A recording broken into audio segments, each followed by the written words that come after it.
عرش پر اس کے پاس رکھی ہوئی ہے، عندہو اس کے پاس رکھی ہوئی ہے، کہاں؟ فوق العرش، عرش کے اوپر۔ تو پتہ چلا وہ کتاب کہاں ہے؟ عرش کے اوپر ہے۔ کیا لکھا ہوا ہے؟ بتایا گیا ان رحمتی تغلب غضبی، میری رحمت میرے غضب کے اوپر حاوی ہے، میں قہار ہوں، جبار ہوں، عزیز ہوں، سب کچھ ہوں، یہ ساری صفات میری ہیں، لیکن میری رحم کی جو صفت ہے میری تمام صفتوں کے اوپر غالب ہے، میری تمام صفتوں کے اوپر حاوی ہے۔ اب بتائیے رحم کا اس طریقے کا اعلیٰ تصور اور کسی جگہ پائیں گے آپ؟ کہ ایک کتاب میں لکھ کر کے اسے اپنے پاس رکھ لیا ہے، اور اس میں لکھا کیا ہے؟ رحم کے بارے میں لکھا ہے، ان رحمتی تغلب غضبی، میری رحمت میرے غضب کے اوپر حاوی۔ اب آپ ایک سوال کر سکتے ہیں وہ رحیم کس درجے کا ہے، کتنا رحیم ہے؟ میں بتاتا ہوں۔ حدیث اس طرح وعن ابي هريره رضي الله تعالى عنه قال سمعت رسول الله صلى الله عليه وسلم يقول ان الله خلق الرحمه يوم خلقها 100 رحمه فامسك عنده 99 رحمه وارسل في خلقه كلهم رحمه واحده فلو يعلم الكافر بكل الذي عند الله من الرحمه لم ييأس من الجنه ولو يعلم المؤمن بكل الذي عند الله من العذاب لم يأمن من النار رواه البخاري في كتاب الرقاق۔ امام بخاری رحمۃ اللہ علیہ حدیث پاک کو کتاب الرقاق میں لائے، جہاں نرم دل کو نرم کر دینے والی باتوں کا تذکرہ، وہاں یہ حدیث موجود ہے حضرت ابو ہریرہ سے، لفظاً میں نے وہ حدیث آپ کے سامنے ریفر کر دی ہے۔ حدیث کا ترجمہ کیا ہے؟ حضرت ابو ہریرہ فرماتے ہیں کہ میں نے جناب محمد رسول اللہ صلی اللہ علیہ وسلم کو یہ بیان فرماتے سنا کیا کہ اللہ تعالیٰ نے رحم کو پیدا فرمایا۔ اس کا مطلب رحم مخلوق ہے، یاد رکھا جائے، رحم مخلوق ہے، اللہ نے رحم کو پیدا فرمایا۔ اچھا اب سوال یہ پیدا ہوا کہ رحم کو پیدا کرنے کے بعد اس نے کیا کیا؟ پیدا فرما دیا۔ کیا کیا؟ جس دن پیدا کیا اسی دن، اہمیت دیکھیے، یوم خلقہا، دیر بھی نہیں کی، یوم خلقہا کا جملہ قابل غور ہے، یوم خلقہا، جس دن پیدا کیا اسی دن اس کے 100 حصے کر ڈالے، میتا رحمت 100 حصے کر ڈالے، رحمت کو پیدا کیا، اور جیسے ہی پیدا کیا دیر نہیں کی، فوراً ہی اس کے 100 حصے کر ڈالے، 99 حصہ اپنے پاس رکھ لیا۔ فَأَمْسَكَ عِنْدَهُ 99 رحمہ، اس کے 99 حصے اپنے پاس رکھ لیے، وَأَرْسَلَ فِي خَلْقِهِ كُلِّهِ فِي خَلْقِهِ كُلِّهِمْ رَحْمَةً وَاحِدَةً، اور دنیا کی تمام مخلوقات کو صرف رحم کا ایک حصہ دیا ہے۔ اللہ، رحم کے اسی حصے سے ماں اپنے بچے سے محبت کرتی ہے، رحم کے اسی ایک حصے کی وجہ سے باپ اپنے بیٹے کے لیے ہر قربانیاں دینے کے لیے تیار رہتا ہے، یہاں تک کہ جان کی بھی ضرورت پڑے تو باپ جان بھی دے دیتا ہے۔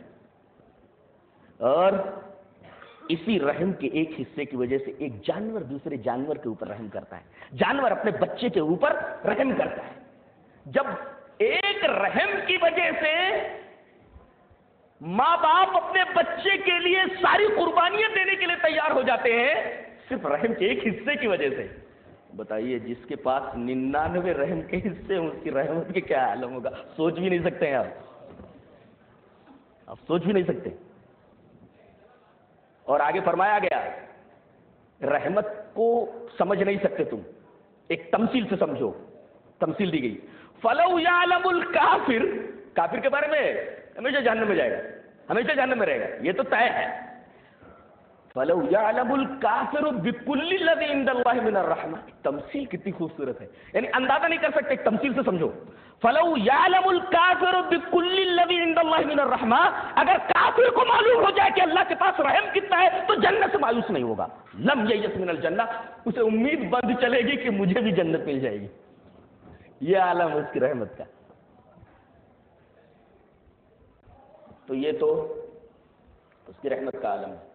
اور ایک بات بتاؤں، آدمی سر سے پاؤں تک گناہ میں ڈوبا ہوا ہو، کون سی ایسی چیز ہے اگر بارگاہ الہی میں لے کر پہنچ گیا تو اللہ چاہے تو سر سے پیر تک ڈوبے ہوئے گناہوں میں اس شخص کو معاف کر دے، صرف ایک چیز کی وجہ سے؟ بولو کون سی چیز ہے وہ؟ توحید ہے، توحید۔ جی، سر سے پیر تک آدمی گناہ میں ڈوب کر کے گیا ہو، زمین بھر کر کے گناہ کر کے گیا ہو، صرف ایک چیز لے کر گیا ہو، برابر، تو اللہ چاہے تو بغیر سزا دیے ہوئے معاف کر دے. تو معاف کرنے کا کیا ہے؟ کوئی ٹوکنے والا ہے، کوئی بولنے والا ہے؟ وہ جو بول دے کسی کو جرات ہے بولنے کی؟ وہ جو کرے کسی کو ٹوکنے کی جرات ہے؟ نہیں نا. چاہے تو بغیر سزا دیے ہوئے معاف کر دے اور چاہے تو سزا دینے کے بعد معاف کرے. ایسا یہی بات قرآن میں کہی گئی ہے. ان اللہ لا یغفر ان یشرک به ویغفر ما دون ذلک لمن یشاء. اللہ مشرک کو نہیں بخشے گا، لیکن اگر توحید لے آدمی گیا ہے بخشش کا امکان ہے. اللہ تبارک تعالیٰ اسے بخش سکتا ہے چاہے جتنے گناہ لے کر گیا ہو. برابر. توحید اتنی اہم چیز ہے. امام بخاری رحمۃ اللہ علیہ ایک حدیث کو کتاب التوحید میں لا رہے ہیں. ذرا دیکھیے حدیث پاک دیکھیے اور امام بخاری کے فقاہت دیکھیے. وان جریر بن عبد اللہ رضی اللہ تعالیٰ عنہ قال قال رسول اللہ صلی اللہ علیہ وسلم لا يرحم اللہ من لا يرحم الناس. رواه البخاری فی کتاب التوحید. یہ پوری کی پوری حدیث ہے. حضرت امام بخاری اس حدیث پاک کو کتاب التوحید میں لائے ہیں. ترجمہ کیا ہے؟ حضرت جریر بن عبد اللہ جو صحابی ہیں وہ روایت کرتے ہیں کہ نبی کریم صلی اللہ علیہ وسلم نے ارشاد فرمایا جو لوگوں پر رحم نہیں کرتا، چاہے وہ عیسائی ہو، چاہے وہ ہندو ہو، چاہے وہ بدھ ہو، کسی بھی مذہب کا ماننے والا انسان ہو، جو انسانوں کے اوپر رحم نہیں کرتا اللہ اس کے اوپر رحم نہیں کرتا. اور امام بخاری اس کو کتاب التوحید میں لایا. اس کا مطلب یہ ہوا کہ موحد رحم دل ہوتا ہی ہے. جس آدمی کے دل میں رحم نہ ہو وہ اپنی توحید کا جائزہ لے کے گئے، اس کی توحید گڑبڑ تو نہیں ہے. کیا فقاہت ہے امام بخاری کی. اس کو کتاب التوحید میں لانے کی وجہ سمجھ میں نہیں آ رہی تھی. میں نے کہا اللہ اکبر، رحم کا اتنا اعلیٰ مقام ہے اسلام میں کہ امام بخاری رحمۃ اللہ علیہ اس حدیث پاک کو کتاب التوحید میں لا رہے ہیں بتانے کے لیے کہ رحم خاص طور سے منسلک ہے عقیدہ توحید سے. یہ مقام ہے. بتائیے توحید سب سے اعلیٰ چیز نا، اور رحم اس کے ساتھ ملی ہوئی ہو تو رحم کتنا اعلیٰ ہوا. محسوس ہوا نا؟ ارے بھائی رحم توحید سے جڑا ہوا ہے اور توحید سے بڑی کوئی نیکی نہیں ہے. یہ تو معلوم ہوا نا اتنی بڑی نیکی ہے. یہ لے کر کے اگر گیا اور زمین بھر کر بھی گناہ اگر لے کر کے گیا تو بخشش کا امکان ہے. یہ اتنی بڑی نیکی ہے. اب بتائیے اتنی بڑی نیکی کے ساتھ اگر کوئی چیز چمٹ جائے تو اس کا بھی وہی مقام ہوگا کہ نہیں مقام ہوگا؟ لہذا رحم کا مقام توحید کے مقام کی طرح ہے. اسی وجہ سے پورے قرآن کو آپ دیکھ ڈالیے رحم کا تصور نمایاں نظر آئے گا. اللہ تبارک و تعالیٰ کی رحمانیت کا، اس کی رحیمیت کا تصور. اس میں کوئی شک ہے؟ نہیں.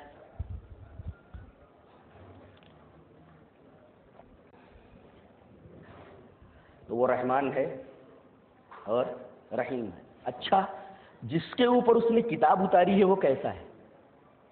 یہ بھی تو سوال ہے. جس کے اوپر کتاب اتاری ہے وہ کیسا ہے؟ وہ بھی رحیم ہے. وہ بھی رحیم ہے. دلیل اس طرح لقد جاءکم رسول من انفسکم عزیز علیہ ما عنتم حریص علیکم بالمؤمنین رؤوف الرحیم. البتہ تحقیق کی تمہیں میں سے ایک رسول آیا تمہارے پاس. ایک عجیب صفت ہے اس کی. تمہارے پاس جو رسول آیا ہے اس کی ایک بڑی عجیب صفت ہے. کیا؟ دکھ تمہیں پہنچتا ہے تو درد اس کو ہوتا ہے. بتائیے ایسا انسان کبھی آیا ہے کہ تکلیف کسی کو پہنچے درد اس سے محسوس ہو؟ ایسا انسان آیا دنیا میں؟ عزیز علیہ ما عنتم، تمہیں کوئی تکلیف پہنچتی ہے تو گرا گزرتا ہے میرے نبی کے اوپر. تکلیف پہنچتی ہے میرے نبی کو. کانٹا چبھے کسی کو تڑپتے ہیں ہم امیر. کانٹا چبھے کسی کو تڑپتے ہیں ہم امیر. سارے جہاں کا درد ہمارے جگر میں ہے. یہ نبی کریم صلی اللہ علیہ وسلم کی خصوصیت ہے. فرمایا عزیز علیہ ما عنتم، درد کسی کو ہو، تکلیف کسی کو ہو اور اس درد کا احساس جناب محمد رسول اللہ صلی اللہ علیہ وسلم کو، آپ اندازہ لگا سکتے ہیں کہ وہ انسان کتنا عظیم الشان ہوگا کہ دوسرے کو تکلیف میں دیکھ کر کے درد خود اپنے دل میں محسوس کرے. اور آخر میں فرمایا گیا رؤوف بھی ہے اور رحیم بھی ہے. اللہ رحیم، اس کا رسول بھی رحیم. اچھا جو لوگ اس کتاب عزیز کے قرآن کا بھیجنے والا کون؟ رحمان اور رحیم. برابر. جس کے اوپر قرآن اترا وہ رحیم. اور جو لوگ اس کے اولین مخاطب تھے وہ کون ہے؟ صحابہ کرام نا. صحابہ کرام ہے نا.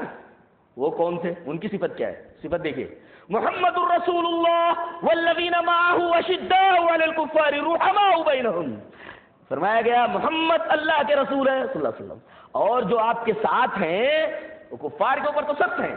اب آپ ایک سوال کر سکتے کہ ہمیشہ کفار کو سخت؟ نہیں. جب اللہ کہتا ہے کہ سخت ہو جاؤ تو سخت ہو جاتے ہیں، جب کہتا ہے نرم ہو جاؤ تو نرم ہو جاتے ہیں. ہمیشہ اپنے دشمنوں کے اوپر بھی سخت نہیں ہوتے. رحماء بینہم، لیکن اپنے درمیان ہمیشہ رحیم ہوتے ہیں. تو اس کتاب عزیز کا، قرآن کا بھیجنے والا رحمان اور رحیم، جس کے اوپر یہ کتاب عزیز اتاری گئی، یہ قرآن اتارا گیا، وہ رحیم.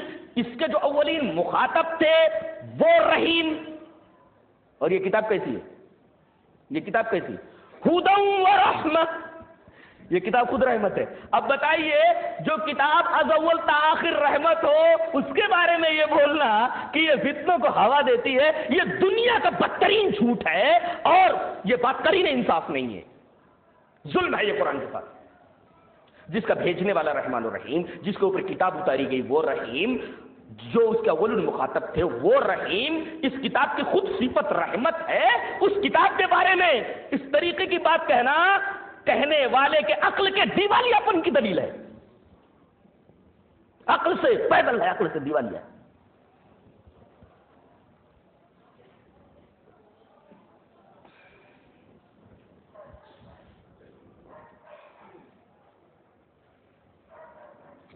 آگے بڑھیں. دیکھو، بدامنی کہاں پیدا ہوتی ہے؟ اب ہم شروع ہو رہے ہیں یہاں سے. اصل چیز کے اوپر اب ہم آ رہے ہیں. بدامنی اور اشانتی کیسے پیدا ہوتی ہے؟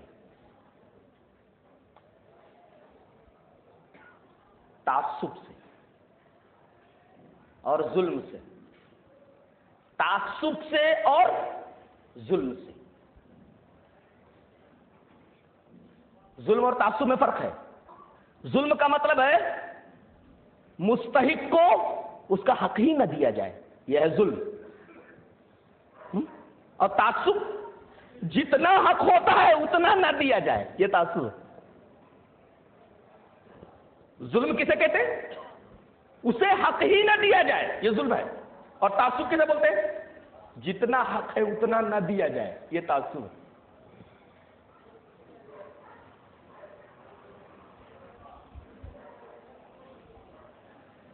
آپ کے 100 روپے بنتے ہیں، میں آپ کو 100 روپیہ نہ دوں، خلفشات پیدا ہوگا کہ نہیں ہوگا؟ آپ کے 100 روپے بنتے ہیں، میں 85 روپے دوں، یہ تعصب ہے، بدامنی پھیلے گی. قرآن حکیم کہتا ہے ایسا نہیں ہونا چاہیے. یہاں تک کہ تمہارے حقوق کا معاملہ یہ ہے کہ دشمنوں کے حقوق بھی تمہارے اوپر ہیں. دشمنوں کے حقوق تمہارے اوپر ہیں، وہ ادا کرنے کیسے؟ وَلَا يَجْرِمَنَّكُمْ شَنْآنُ قَوْمٍ عَلَىٰ أَلَّا تَعْدِلُوا اعْدِلُوا هُوَ أَقْرَبُ لِلتَّقْوَىٰ. کسی قوم سے اگر تمہاری دشمنی ہے تو کسی سے تمہاری دشمنی تمہیں اس بات پر آمادہ نہ کرے کہ تم اس کے ساتھ ناانصافی کرنے لگو. یہ دیکھیے، انصاف کرنا ہی ہے، عدل کرنا ہی ہے. اور تعصب عدل کے خلاف ہے اور ظلم بھی عدل کے خلاف ہے. قرآن کہتا دشمن بھی ہو تو اس کے ساتھ انصاف کیا جائے. کسی قوم کی دشمنی تمہیں اس بات پر آمادہ نہ کرے کہ تم اس کے ساتھ عدل و انصاف نہ کرو. بتاؤ، عدل کرنے کا حکم دیا گیا، یعنی ظلم کرنے کا حکم نہیں دیا گیا دشمن کے ساتھ بھی. تعصب سے منع کیا گیا، یعنی دشمن کے ساتھ بھی عدل کرنے کا حکم دیا گیا. بتائیے، جو وجہ تھی اشانتی پھیلانے کی، جو وجہ تھی بدامنی پھیلانے کی، جو وجہ تھی خلفشار پھیلانے کی، اس وجہ کو تو کلا کما کر دیا خود اس آیت کریمہ نے کہ دشمن کے بھی حقوق تمہارے اوپر ہیں، کہ دشمن بھی اگر کوئی تمہارا ہے، جانی دشمن، تو اس کے ساتھ بھی تم ظلم نہیں کر سکتے، اس کے ساتھ بھی تم تعصب نہیں برت سکتے، اس کے ساتھ بھی تمہیں انصاف ہی کرنا ہے. کسی قوم کی دشمنی تمہیں اس بات پر آمادہ نہ کرے کہ اس کے ساتھ تم ناانصافی کرو. وَلَا يَجْرِمَنَّكُمْ شَنْآنُ قَوْمٍ عَلَىٰ أَلَّا تَعْدِلُوا اعْدِلُوا هُوَ أَقْرَبُ لِلتَّقْوَىٰ. گویا تعصب اور ظلم یہ بدامنی کو پھیلاتے ہیں. اور کہا گیا کہ دشمن کے ساتھ بھی تم انصاف کرو، عدل کرو.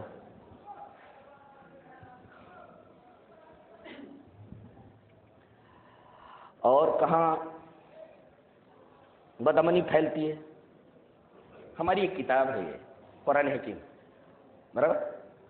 قرآن ہمارے مخالف مذہب والے کے پاس کتاب ہے، بائبل ہے، بائبل وید ہے، زندوشتہ ہے، کوئی بھی کتاب۔ اب اگر آپ یہ کہیں کہ تمہاری کتاب بالکل بیکار ہے، تمہاری کتاب بالکل بیکار ہے، اس میں صداقت کا پتہ ہی نہیں ہے، اب ظاہر ہے کہ آپ کسی کی کتاب کو برا کہیں گے تو وہ بھڑکے گا، خلفشار پیدا ہوگا، بدامنی پھیلے گی، اشانتی پھیلے گی۔ قرآن حکیم کیا بولتا ہے؟ وَلَمَّا جَاءَهُمْ كِتَابٌ مِّنْ عِندِ اللَّهِ مُصَدِّقٌ لِّمَا مَعَهُمْ، یہ کتاب جو آئی ہے یہ پچھلی کتابوں کی تردید کرنے کے لیے نہیں، بلکہ کہتی ہے کہ صداقت کہیں بھی ہو میں اس کی تائید کرتی ہوں۔ صداقت کہیں بھی ہو، ٹروت کہیں بھی ہو، سچائی کہیں بھی ہو، پچھلی کتابوں کی تصدیق کرتی ہے، یہ اس کی تردید نہیں کرتی ہے۔ عجیب و غریب بات ہے۔ بتائیے اس آیت کریمہ کا کیا مطلب ہوا؟ وَلَمَّا جَاءَهُمْ كِتَابٌ مِّنْ عِندِ اللَّهِ مُصَدِّقٌ لِّمَا مَعَهُمْ، یہ اللہ کی طرف سے کتاب جب آ گئی، یہ کون سی کتاب؟ قرآن۔ اس کی صفت کیا ہے؟ مُصَدِّقٌ لِّمَا مَعَهُمْ، ان کے پاس جو کتاب ہے، عیسائیوں کے پاس انجیل ہے، یہودیوں کے پاس تورات ہے، یہ کتاب آ کر کے ان کتابوں کی تصدیق کر رہی ہے کہ صداقتیں ان میں بھی ہیں۔ یہ اور بات ہے کہ میں ان صداقتوں کی مہیمن ہوں، ان صداقتوں کی مہیمن جانتے ہو؟ مہیمن کہتے ہیں نگراں، یہ بہت قیمتی ویلیویبل تھنگ ہے، یہ بھی بہت ویلیویبل ہے، یہ بھی بہت ویلیویبل ہے، یہ بھی بہت ویلیویبل، برابر ہے؟ یہ ساری چیزیں بڑی قیمتی ہیں، یہ آپ کی ہے، یہ آپ کی ہے، یہ زید کی ہے، یہ عمر کی ہے، ساری چیزیں۔ اب قرآن آیا، ساری چیزوں کو اپنے اندر لے لیا، گویا کہ تمام صداقتوں کی نگراں ہے، تمام کتابوں کی صداقتیں سمٹ کر آ گئی۔ اب یہ صداقتیں جس کتاب میں بھی اس کی تصدیق تو کرنے والی ہے، تمہاری کتاب کو تو برا بھلا نہیں کہتی۔ ارے فتنہ تو جب پھیلتا، خلفشار تو تب پھیلتا، اور بدامنی تو تب پھیلتی، اشانتی تب پھیلتی، امن و امان اس وقت غارت ہوتا جب تمہاری کتاب کو برا بھلا کہتی۔ یہ تو تمہاری کتاب کی تصدیق کرتی ہے۔ وَلَمَّا جَاءَهُمْ كِتَابٌ مِّنْ عِندِ، اب بتائیے جو کتاب تمام کتابوں کی تصدیق کرتی ہو، جس کتاب کے اندر بھی صداقت ہے، بتائیے ایسی کتاب کو فتنہ و فساد کی بنیاد سمجھنا دنیا کا کتنا بڑا جھوٹ ہے اور کتنا بڑا ظلم ہے اس کتاب عزیز کے ساتھ۔